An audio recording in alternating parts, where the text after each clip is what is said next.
కార్తీక పురాణం day 2 Karthika పురాణం 2వ అధ్యాయం సోమవార వ్రత మహిమ.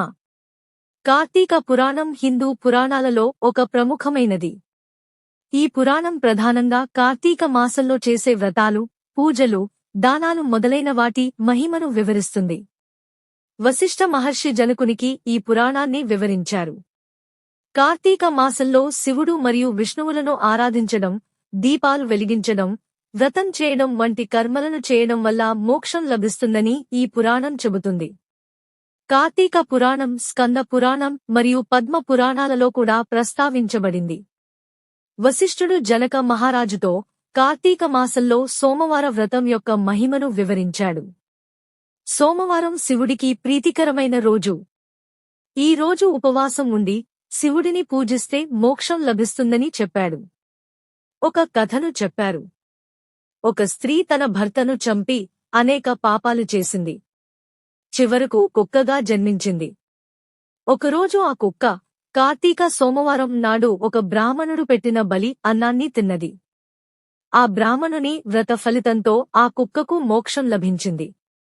కార్తీక మాసంలో సోమవారం రోజు ఉపవాసం, పూజలు చేస్తే మోక్షం లభిస్తుందని శాస్త్రాలు చెబుతాయి.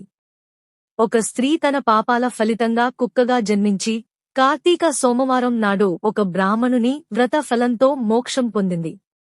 ఈ కథ భక్తి శక్తిని తెలియజేస్తుంది. ఎంత పాపం చేసినా భక్తితో చేసే పూజలు మనల్ని పాపాల నుండి విముక్తి చేస్తాయి. కార్తీక పురాణం 2వ అధ్యాయము నందు ఈ క్రింది విధముగా కార్తీక పురాణం 2వ రోజు సోమవార వ్రత మహిమ. వశిష్ఠుడు జనక మహారాజుతో ఇలా అంటున్నాడు. జనకా, ఇంతవరకు నీకు కార్తీక మాసమునందు చేయాల్సిన కార్యక్రమాలను మాత్రమే చెప్పాను. అయితే కార్తీక మాసంలో సోమవారాలకు ప్రత్యేకత ఉంది. ఆ రోజున ప్రత్యేకంగా సోమవార వ్రతం నిర్వహిస్తారు. ఎంతో మహత్వం కలిగిన ఆ సోమవార వ్రత విధానాన్ని, దాని మహత్యాన్ని గురించి చెబుతాను. సావధానంగా విను అని ఇలా చెప్పసాగాడు. కార్తీక మాసములో సోమవారం శివుడికి అత్యంత ప్రీతికరమైన రోజు. ఆ రోజున స్త్రీగాని, పురుషుడు కాని, ఏ జాతి వారైనా గాని రోజంతా ఉపవాసము ఉండాలి. నదీ స్నానం చేసి తమ శక్తి కొద్దీ దానధర్మాలు చేయాలి. శివుడికి బిల్వ పత్రాభిషేకం చేసి సాయంత్రం నక్షత్ర దర్శనం తర్వాత అల్పాహారం తీసుకోవాలి. ఈ విధంగా నిష్ఠతో ఉంటూ ఆ రాత్రంతా జాగరణ చేసి పురాణం పఠనం చేయాలి. ఉదయం నదీ స్నానమాచరించాలి. నువ్వులను దానం చేయాలి, తిలాదానం. తమ శక్తి కొద్దీ పేదలకు అన్నదానం చేయాలి. అలా చేయలేనివారు కనీసం 3 బ్రాహ్మణులకు తృప్తిగా భోజనం పెట్టిన తర్వాత తాము భుజించవలెను. ఈ కార్తీక సోమవార వ్రతం కేవలం భక్తి, సంకల్పంపైనే ఆధారపడి ఉంటాయి. పెద్దగా పూజాధికాలు నిర్వహించలేని వారు సైతం కనీసం ఉపవాసం ఉంటే కార్తీక సోమవార వ్రతం ఫలితాన్ని పొందగలరు. ఇందుకు సంబంధించి ఒక ఇతిహాసముంది. దాన్ని మీకు తెలియజేస్తాను. సావధానంగా విను అని ఇలా చెప్పసాగాడు. కుక్క కైలాసానికి వెళ్ళుట. పూర్వకాలమున కాశ్మీరమునందు ఒక బ్రాహ్మణుడు ఉండేవాడు. అతడు పురోహిత వృత్తిని చేపట్టి తన కుటుంబాన్ని పోషించేవాడు. అతనికి లేకలేక ఒక కూతురు పుట్టింది. ఆమెకు స్వాతంత్ర నిష్ఠురి అని పేరు పెట్టారు. తండ్రి ఆమెకు సౌరాష్ట్రకు చెందిన మిత్రశర్మ అనే సద్బ్రాహ్మణుడికి ఇచ్చి పెళ్లి చేశాడువే.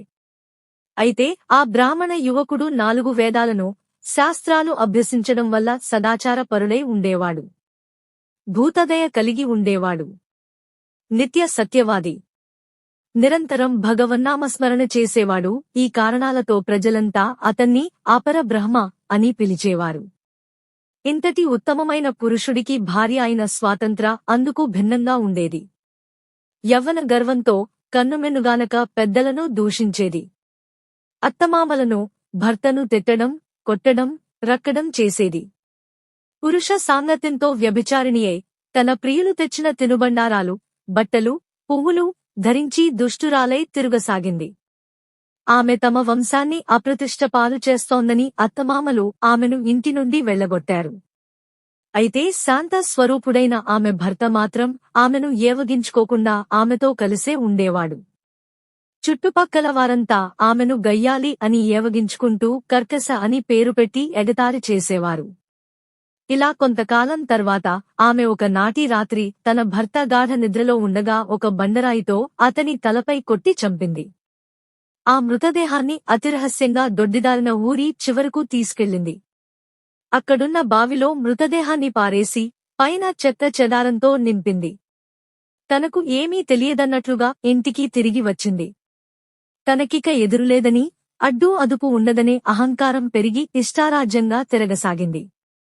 తన సౌందర్యాన్ని చూపి ఎందరినో క్రీగంటనే వశపరుచుకుంది. వారి వ్రతాలను పాడుచేసి నానాజాతి పురుషులతో సంభోగిస్తూ వర్ణశంకరురాలైంది. అంతటితో ఆగకుండా కన్యలు, పెళ్లైన మహిళలకు దుర్బుద్ధులు నేర్పి, పాడుచేసి, విటులకు వారిని అప్పగిస్తూ ధనార్జన చేయనారంభించింది. ఆ తర్వాత ఆమె యవ్వనం క్రమంగా నశించడం ఆరంభమైంది. వయస్సు పైపడసాగింది. చేసిన పాపాలకు గురుతుగా శరీరంపై పుండ్లు ఏర్పడ్డాయి. వాటినుంచి చీము, రక్తం కారుతూ క్రమంగా కుష్ఠువ్యాధి బారిన పడింది. రోజురోజుకు ఆమె శరీర పటుత్వం కృశించి కురూపిగా మారింది. యవ్వనంలో ఆమె కోసం వంతులవారీగా ఎగబడే విటుల్లో ఒక్కరూ ఇప్పుడామె వైపు కన్నెత్తి కూడా చూడడం లేదు. అలా కొంతకాలం తరువాత ఆమె ప్రత్యక్ష నరకాన్ని చవిచూచి పురుగులు పడి చనిపోయింది. బతికినన్ని రోజులు ఒక్క పురాణ శ్రవణమైనా చేయని పాపి కావడంతో భయంకరంగా కనిపించే యమకింకరులు ఆమెను యముని ముందు హాజరుపరిచారు. చిత్రగుప్తుడు ఆమె పాపపుణ్యాలను ఏకరువు పెట్టారు.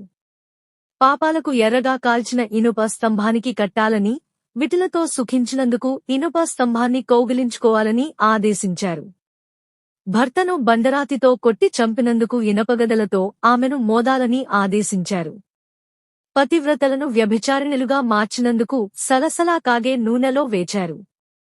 తల్లిదండ్రులు, అత్తమామలకు అపకీర్తి తెచ్చినందుకు సీసం కరిగించి నోట్లో, చెవిలో పోశారు.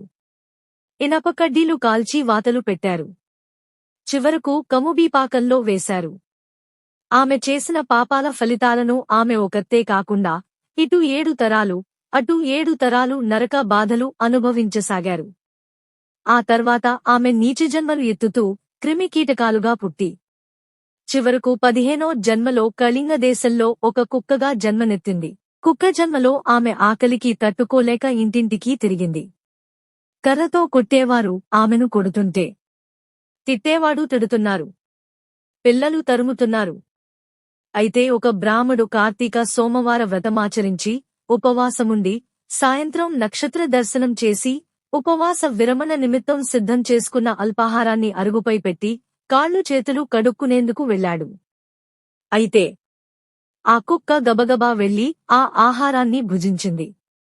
వ్రతనిష్ఠ గరిష్ఠుడైన ఆ బ్రాహ్మడి పూజ విధానముతో జరిపించిన బలి అన్నం కావడం, కార్తీక సోమవారం నాడు కుక్క ఆకలితో రోజంతా ఉపవాసము ఉండడం, శివపూజ పవిత్ర స్థానంలో ఆరగించడం వల్ల ఆ కుక్కకు పూర్వ జన్మ విజ్ఞానం ఉద్భవించింది. వెంటనే ఆ కుక్క, విప్రోత్తమా, నన్ను కాపాడుము అని మొరపెట్టుకుంది. ఆ మాటలు బ్రాహ్మణుడికి ఆశ్చర్యాన్ని కలిగించింది. మనుష్యులెవరూ కనిపించకపోయేసరికి అంతా భ్రమ అనుకున్న ఆ విప్రుడికి మళ్లీ మాటలు వినిపించాయి. రక్షించు, రక్షించు అనే కేకలు వినిపించాయి. ఆ మాటలు కుక్క నుండి వస్తున్నాయని గ్రహించిన బ్రాహ్మడు, ఎవరు నీవు? నీ వృత్తాంతమేమిటి అని ప్రశ్నించాడు. అంతా ఆ కుక్క తన వృత్తాంతాన్ని వివరించింది. 15 జన్మల క్రింద సద్బ్రాహ్మణుడి భార్యయైన తాను వ్యభిచారం చేసిన తీరు, భర్తను చంపడం, వృద్ధాప్యంలో కుష్ఠువ్యాధితో దినదినగండంగా బతికి చనిపోయిన తీరును, నరకంలో అనుభవించిన శిక్షలను గురించి వివరించింది. ఈ రోజు మీరు కార్తీక సోమవార వ్రతం చేసి, ఇక్కడ పెట్టిన బలి అన్నం తినడం వల్ల నాకు జ్ఞానోదయం కలిగింది. కాబట్టి ఓ విప్రోత్తమా, నాకు మహోపకరంగా మీరు చేసిన కార్తీక సోమవార వ్రత ఫలం ఒక్కటి ఇచ్చి, నాకు మోక్షం కలిగించు అని ప్రార్థించింది. దాంతో ఆ శునకం మీద జాలితో ఆ బ్రాహ్మణుడు తాను చేసిన కార్తీక సోమవార వ్రతాల్లో ఒకరోజు నాటి ఫలాన్ని ఆమెకు ధారబోశాడు. అలా చేసిన వెంటనే ఒక పుష్పక విమానం, పుష్పాక విమానం అక్కడకు చేరుకుంది. కుక్క తన జన్మను చాలింది, సూక్ష్మదేహంతో పుష్పకాన్ని చేరింది. అటునుంచి శివసాన్నిధ్యాన్ని చేరుకుంది. इति श्रीसान्द पुराणे तर्गत वसिष्ठ प्रोक्त कार्तीक महत्ये द्वितीय अध्याయం సమాప్తం. రెండవ రోజు పారాయణం సమాప్తం. ఓం నమః శివాయ.